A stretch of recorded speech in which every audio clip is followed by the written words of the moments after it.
Bom dia a todas e a todos.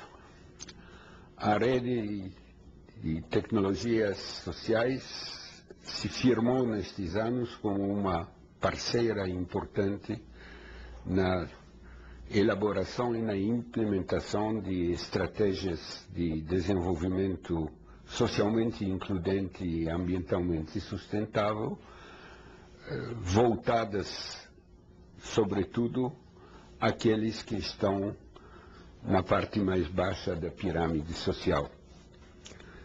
Creio que novas e importantes tarefas a esperam neste momento singular da história que vivemos e que se caracteriza por uma crise que de Wall Street se espalhou pelas economias mundiais.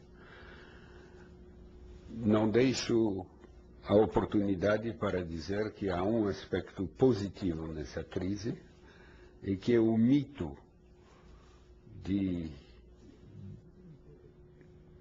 desenvolvimento baseado no paradigma neoliberal, que acreditava no mito dos mercados que se autorregulam, foi água abaixo. Foi água abaixo como o socialismo real foi água abaixo com a queda do Muro de Berlim.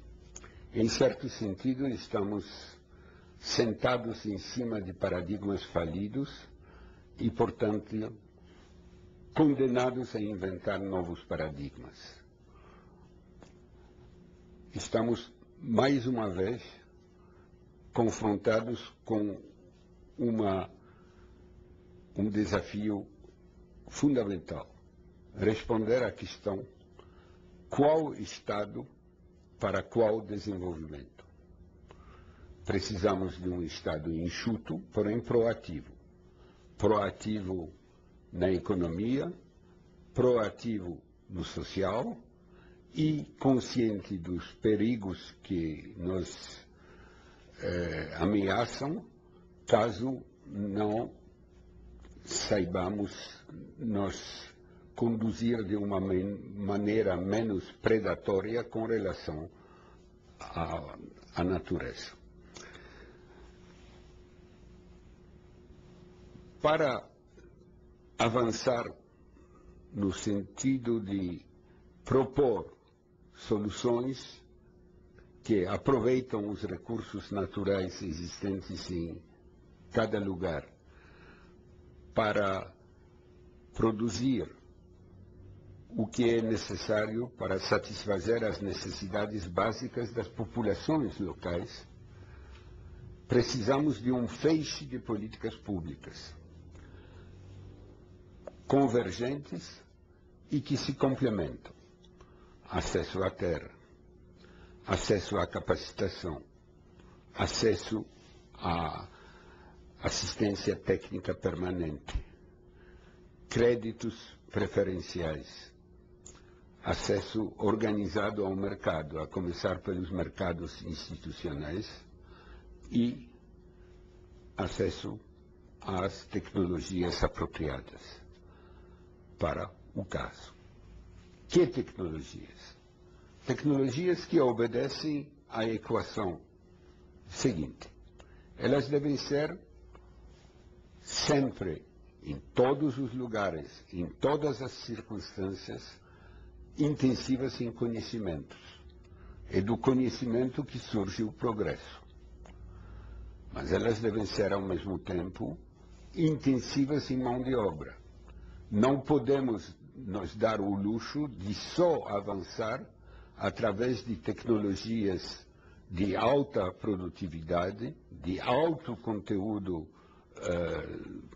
científico, porém que deixam à margem da estrada milhões de pessoas.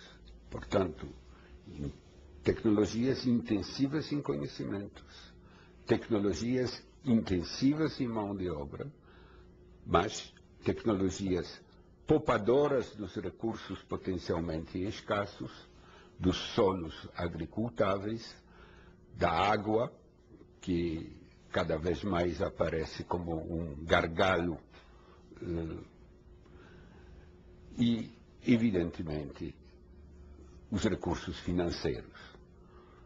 Não temos de onde tirar os bilhões que seriam necessários para avançar só com tecnologias de alto conteúdo tecnológico, criando ao mesmo tempo um número suficiente de oportunidades de trabalho decente.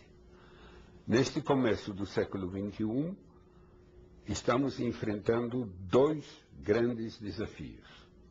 O primeiro é o desafio da mudança climática.